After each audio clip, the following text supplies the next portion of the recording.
سیدنا حسن رضی اللہ تعالیٰ عنہ تشریف فرما تھے. ایک بندہ آیا، حضرت میں بڑا گناہگار ہوں، کوئی عمل بتاؤ میرے گناہ معاف ہو جائیں. فرمایا استغفار کرو. ایک بندہ آیا، حضرت بڑے دنوں سے بارش نہیں ہوئی، دعا کرو عمل بتائیں کوئی بارش ہو جائے. فرمایا استغفار کرو.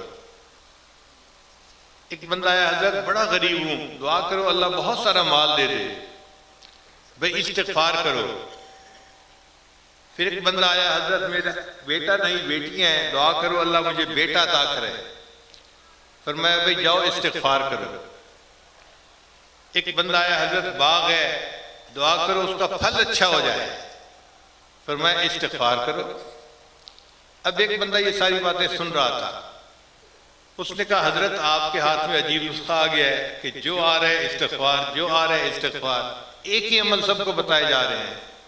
تو سیدنا حسن رضی اللہ عنہ نے فرمایا کہ دیکھو یہ نسخہ میں نے نہیں بتایا، یہ اللہ نے بتایا ہے. اللہ تعالیٰ قرآن مجید میں فرماتے ہیں استغفروا ربکم انہ کان غفارا. تو دیکھو استغفار سے گناہ معاف ہو گئے. یہ پہلے بندے نے پوچھا تھا. پھر وَيُرْسِلُ السَّمَاءَ عَلَيْكُمْ مِدْرَارًا، اللہ بارشیں عطا فرماتا ہے. دوسرے بندے نے بارش کی بات پوچھی تھی. اور تیسرے نے کہا تھا میں غریب ہوں مجھے مال مل جائے. اللہ فرماتے ہیں وَيُمْدِدْكُمْ بِأَمْوَالٍ، اللہ مال کے ذریعے سے تمہاری مدد فرمائیں گے. وَبَنِينَ، اور بیٹوں کے ذریعے سے تمہاری مدد فرمائیں گے. وَجَعَلْ لَكُمْ جَنَّاتٍ وَيَجْعَلْ لَكُمْ أَنْهَارًا، اور اللہ تعالیٰ تمہیں باغوں کا زیادہ پھل عطا فرمائیں گے اور زمین سے پانی کے چشمے عطا فرمائیں گے. آپ دیکھیں ہماری جتنی پریشانی ہے وہ ان 4-5 چیزوں کے اندر اندر ہوں گی. کسی کو بیٹے نہ ہونے سے پریشانی، کسی کو مال نہ ہونے سے پریشانی، کسی کو نوکری نہ ہونے سے پریشانی، کسی کو بیماری کی وجہ سے پریشانی، کسی کو گناہوں کی وجہ سے پریشانی. تو اس کا مطلب یہ کہ اگر ہم کثرت سے استغفار کریں تو ہماری ساری پریشانیاں اس ایک عمل استغفار سے ہی ختم ہو سکتی ہیں.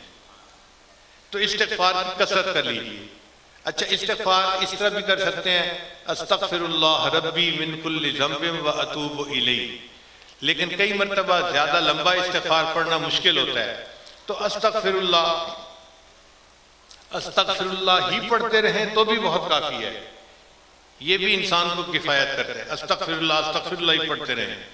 آسان سا لفظ ہے، اٹھتے بیٹھ چلتے پھرتے ہر وقت پڑھیں. مرد پڑھے، عورت بھی پڑھے، باوضو بھی پڑھیں، بے وضو بھی پڑھیں، ہر حال میں پڑھیں.